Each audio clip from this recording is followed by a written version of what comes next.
Welcome back. Oh, goodness. False start. Let me have a sip of my coffee and try again. Much better. Welcome back to another episode of Public Problems. I'm your host, Justin Bullock. Today I'm recording live again on Facebook at the grand early hour of 6:15 a.m. this morning on the West Coast, 9:15 out on the East Coast. And this is our 7th episode doing a live recording on Facebook. Well, this year, I suppose. Thanks to those of you who are watching along live, those who are watching this video here or on another format, and those who continue to follow along on the podcast. I really appreciate you continuing to follow along and supporting this podcast. As we get started today, I wanted to do something a little different, and then jump into our usual updates and recapping last week's segment and getting to the readings for this week. But last week was a particularly tough week for the state of Texas, where Texas A&M, where I work, is, with rolling blackouts and freezing weather. And this upcoming week, we're also likely to pass over 500,000 confirmed deaths in the U.S. for coronavirus. So I wanted to take just a moment here at the beginning and I guess have a moment of silence. It doesn't feel like we have a lot of opportunities just to pause and reflect with all the things going on in the world today. So I'd like to start today with just one moment, maybe about 30 seconds of silence, and then we'll move into updates. So with that, you could have the people of the United States and the state of Texas in your thoughts.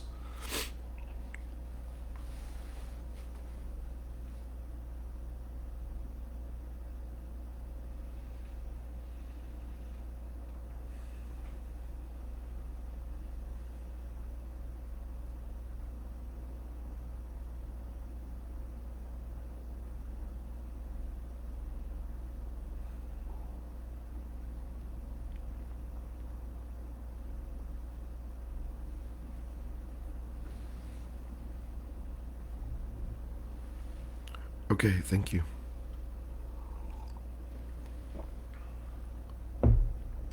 All right.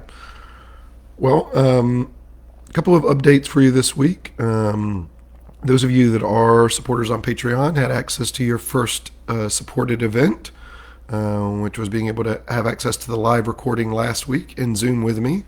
And we have our second event for Patreon supporters this month, which is will be on February 25th, which is coming up this week. Excuse me. Let me give you the details on that, which is this Thursday at 6 p.m. Central Time, 7 p.m. East Coast Time. And you should have the link for that already. If you are to join Patreon in the near future, I'll make sure that you get those links as well. So it's something that I'm going to repeat next month with one live recording and one Ask Me Anything for those of you that are supporters. All right. Last week we talked about the value alignment problem and challenges of existential risk and risk management more broadly. Jumped into a little bit of academic literature to mix it up for you. And we had this running metaphor of Godzilla. Godzilla was on my mind because we had recently recorded a Rabid Weasel podcast episode about Godzilla, which was just released this weekend on the Rabid Weasel podcast channel and will be released on the Public Problems channel in the next couple of days. And I really wanted you to start thinking about some of the challenges that we all have together as a global community. Some of the major, pressing, most serious risks, as if Godzilla showed up on our shores and started breathing atomic fire everywhere. And I suggested that one of the most serious upcoming challenges is the value alignment problem. And the value alignment problem being, how do we help or keep machines or artificial intelligences aligned with the values of humans. And that if we don't ensure this, that there's some real concerns about what our upcoming and near-term machines might do to us, particularly given what we've been able to see, the influences that they already have on us. So this is something that we will revisit with as part of our kind of more lecture-focused series.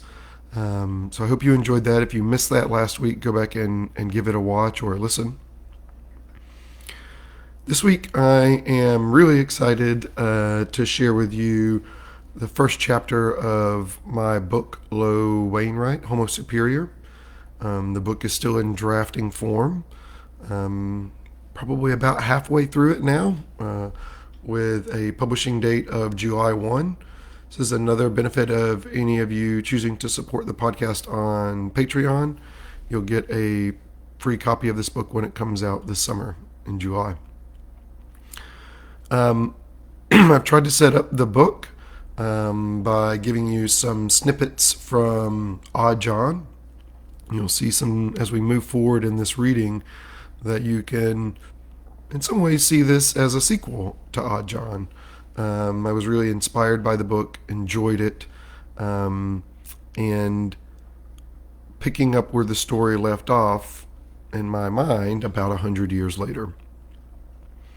So if you haven't gotten a chance to read Odd John by Olaf Stapleton, I encourage you to do that. It's also a very nice Audible reading that you can get through Amazon. You can go back and listen to the last couple episodes of Public Problems where we introduced John, talked about some of his commentary on humanity, and then said goodbye to him and his colony, at least in that book. And so I'm going to read you chapter 1. It's about 2,500 words. It's the first time I'm broadly sharing the material from the book, so I'm excited to do that this morning. And then next week, my plan is to do a reading from C.S. Lewis. C.S. Lewis has a lecture on titled The Inner Ring that I come across not too long ago that I'd like to share with you all. So that'll be the reading or one of the readings for next week. Okay, with all that in mind, I'm going to turn to a reading of chapter 1 from Lo Wainwright, Homo Superior, and chapter 1 is titled Lo's Introduction.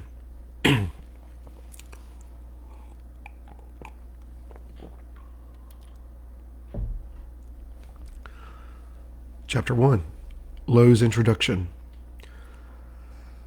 I've been struggling with how to begin what I'm sure will seem to the listener as truly fantastical and probably likely a bit outrageous as well. It is certainly a story few are likely yet to believe. They certainly didn't believe Erasmus's story about John, though to be fair, it was of course flawed in its account as well. To tell the story, my wife's advice was simple.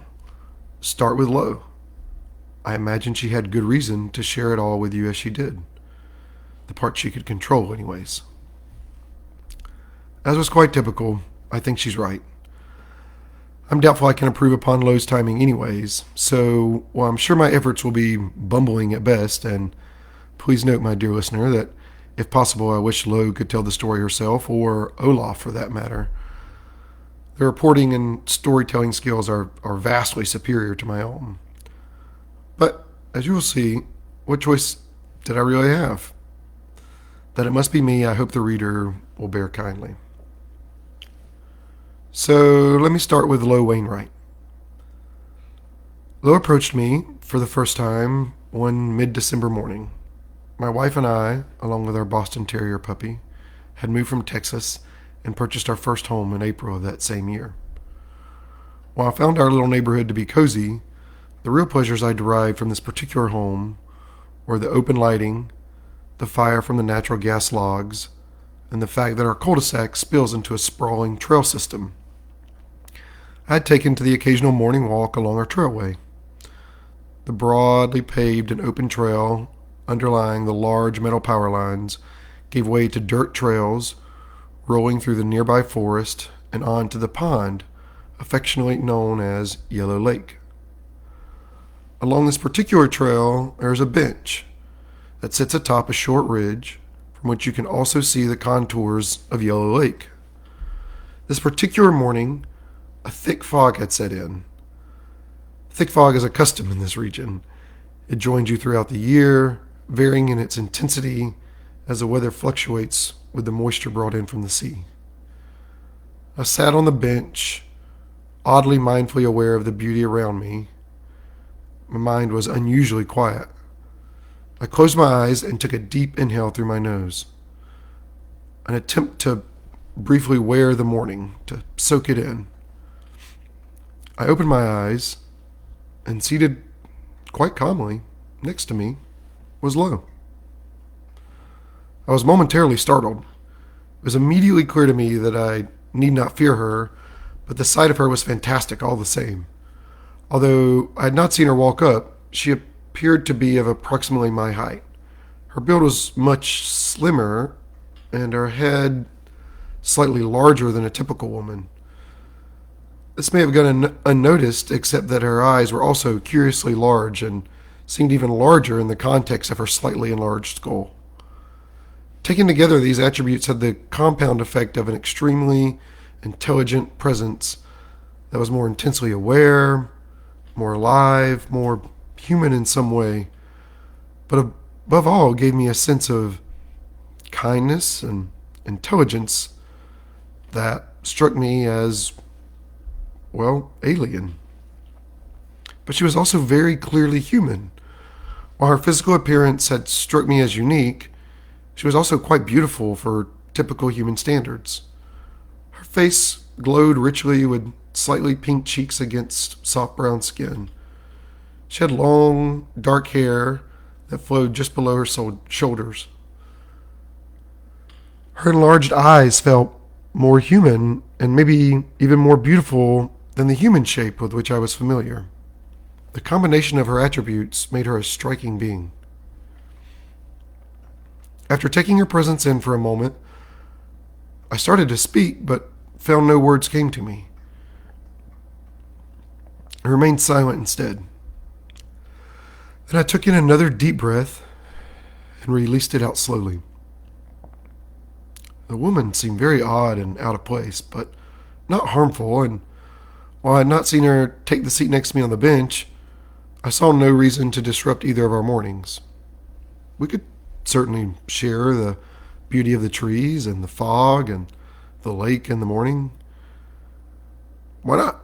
We sat there together for several minutes, but irresistibly so, I found myself becoming more curious about my current benchmate.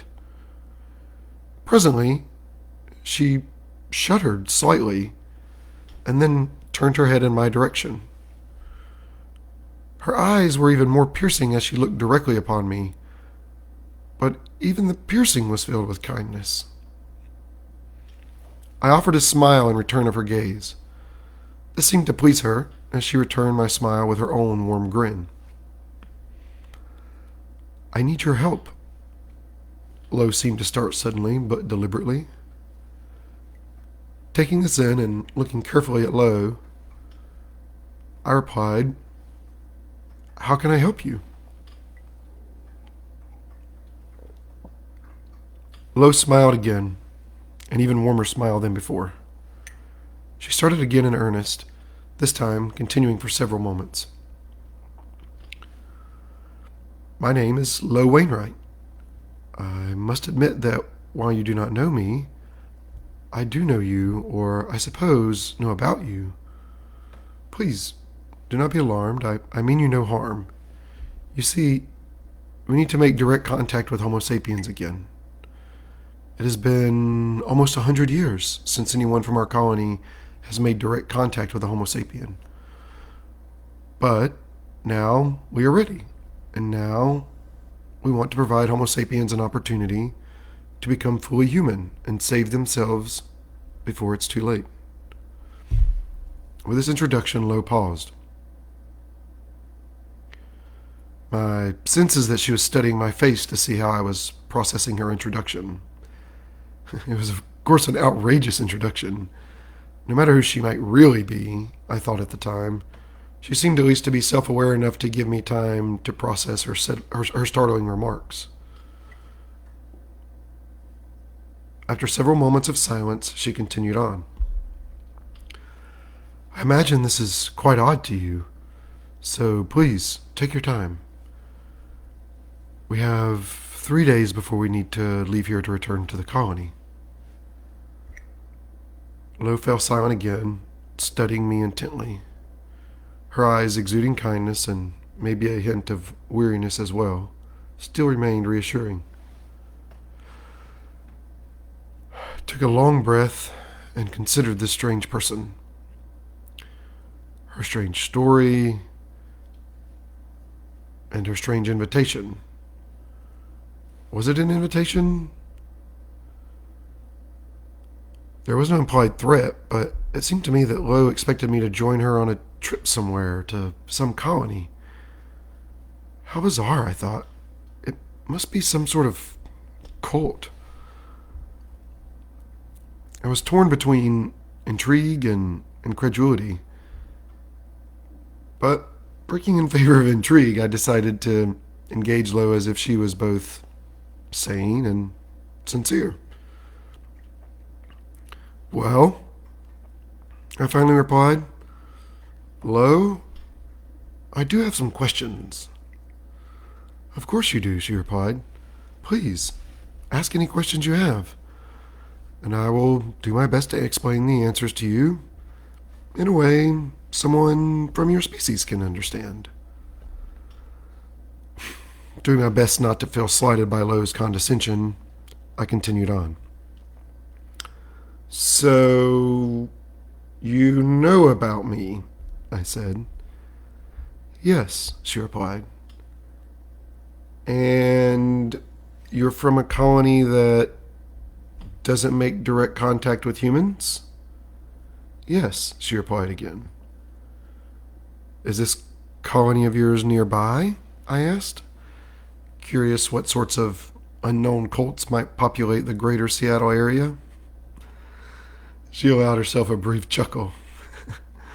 Yes, well, near enough for us to reach within a day of travel. And how would we be traveling? I asked.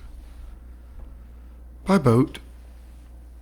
I can assure you that the accommodations will be adequate, Lo replied.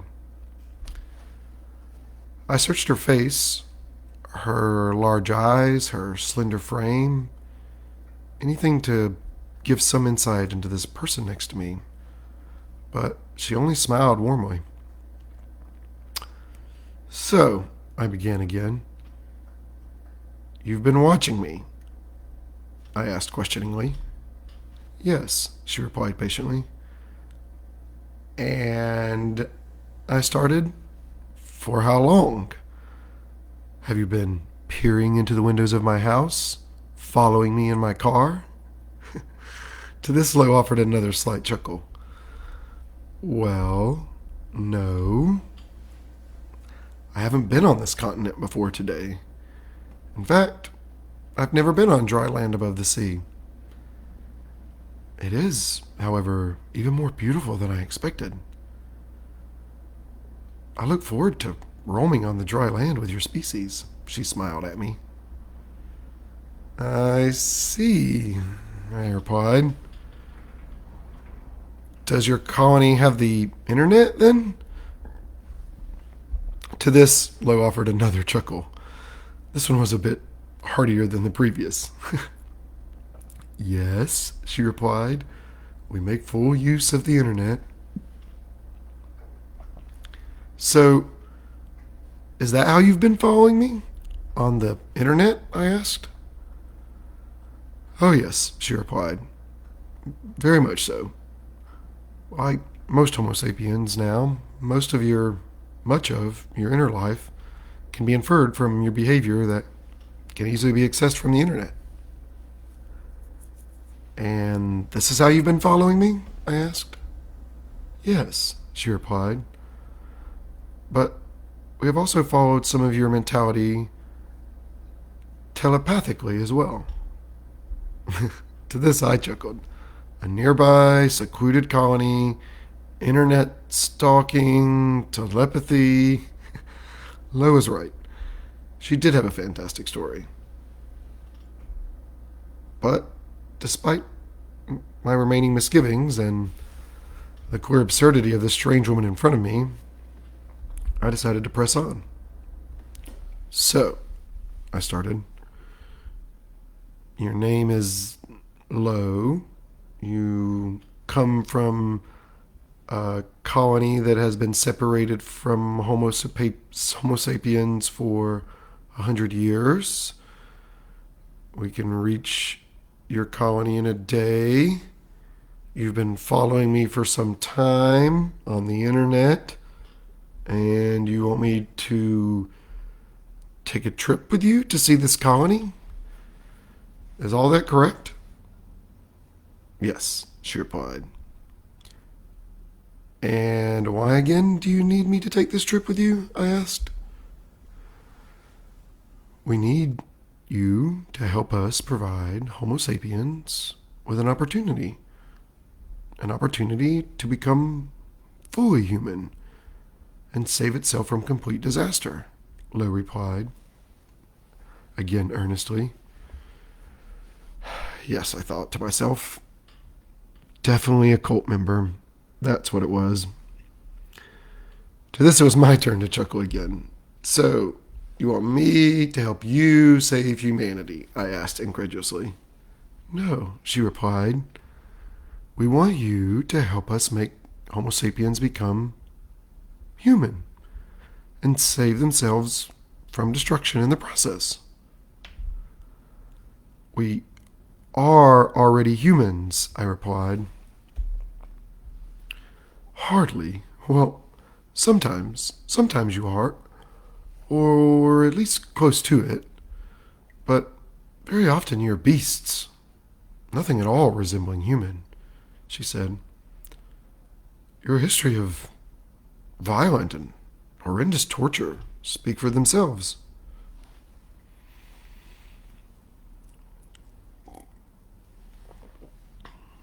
It's hard to argue with that assessment. Excuse me.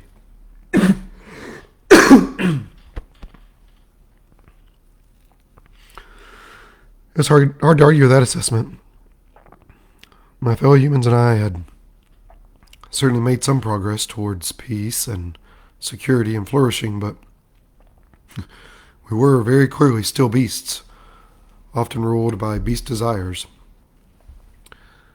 Fair enough, I replied. So, I continued, you want me to travel with you to your colony to help you help humans improve themselves? No, she clarified again. I want you to travel with me to our colony and help you see how together we can help your kind become actual humans. Actual humans. Like my species. Excuse me? I said, you keep saying my species. Yes, she said. Homo superior. To this, I chuckled again. Homo superior? I restrained from further commentary and only shook my head. So, you want me to travel in your boat to your colony of Homo superiors and work with you to help my lowly species become human? More human being? More like you and your kind, I'm assuming. Yes, Lo replied. That's exactly right.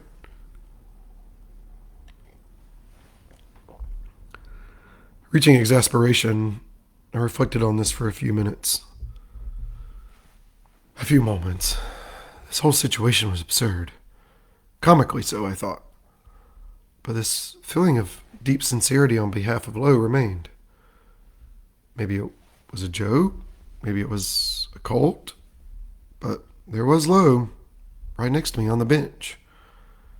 Just different enough physically from other women to suggest that there was indeed maybe some genetic differences between her and Homo sapiens. But then, what was she? What was Homo superior? I mean, my mind began to spin with disbelief, denial. This odd woman, she must be insane. Was I even safe sitting next to her? Lo, seemingly noticing my mental state, started again. You're not in any danger from me. Our colony has renounced violence towards Homo sapiens. That is, except for very extreme situations.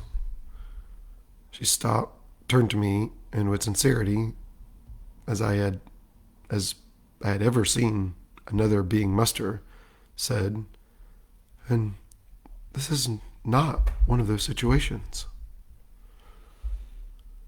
I found it bizarre that Lo was able to accurately anticipate, or maybe observe was the right word, the moment of fear that had washed over me. But presently these concerns slipped to the back of my mind, and I returned to a more reasonable contemplation. It was mid-December, so my classes had wound down for that semester. I insanely reasoned with myself. I had a number of ongoing research projects that needed my attention, but if Lo was not insane, I started thinking this could be an adventure. I would, of course, need to take some precautions. I would need to talk to my wife. I would need to be back by Christmas. I would need to check this boat that Lo mentioned. But maybe it could be done. Maybe. Lo, again seeming to observe my internal dialogue, offered what looked like a sly grin of amusement and started speaking again. Please, take your time. Speak with your wife. Make any necessary arrangements. We have 3 days until we need to board the boat and head to the colony. Here she paused, seeming to have a brief internal debate with herself about whether to continue. Did you know your great-grandfather Erasmus was a reporter? No, I replied, somewhat confused. This seemed to delight Lo. Her delight at my confusion was something that took some getting used to, as were her commands. Call your grandfather. Ask him about the book his father wrote, Lo said. I wasn't aware of any writers in my family, even as far back as my great-grandparents. But I knew very little about Erasmus. His son Charles, I knew affectionately as Papa. We spoke regularly, but almost never about his father. All I knew about my great-grandfather was that he had spent some time working with a wealthy family. That family had paid him very well, allowing him to retire early to his farm. Papa seemed to harbor lots of negative feelings towards his own father. It would be a little uncomfortable asking him about Erasmus, but I suspected that he would have more information if I only asked. Call your grandfather when you return home this morning, Lo said rather suddenly. Then meet me here again tomorrow morning and let me know your decision. With that, Lo stood. She was both taller and slimmer than she had seen sitting next to me. Her large head, only noticeable if you look closely, but those large eyes remained unmistakable. She extended her hand to offer me a handshake. I stood and shook her hand. Tomorrow morning, then. It was nice to meet you, Lo. Lo smiled one more time and said, Tomorrow, then. It was nice to meet you, too. And with that, Lo turned away from me and walked along the pathway around Yellow Lake and slipped into the morning fog out of sight. I collected myself and walked home. All right. That's the end of chapter 1 of Lo Wainwright. I hope you enjoyed this reading. It was really fun to share it with you. Next week, we'll do another live recording, and I'll be sharing C.S. Lewis's Inner Ring with you. I hope you enjoyed this reading of chapter 1 of Lo Wainwright, and looking forward to sharing more of this story with you as we move forward throughout the spring. Have a wonderful week, and I'll be here again next week. Take care.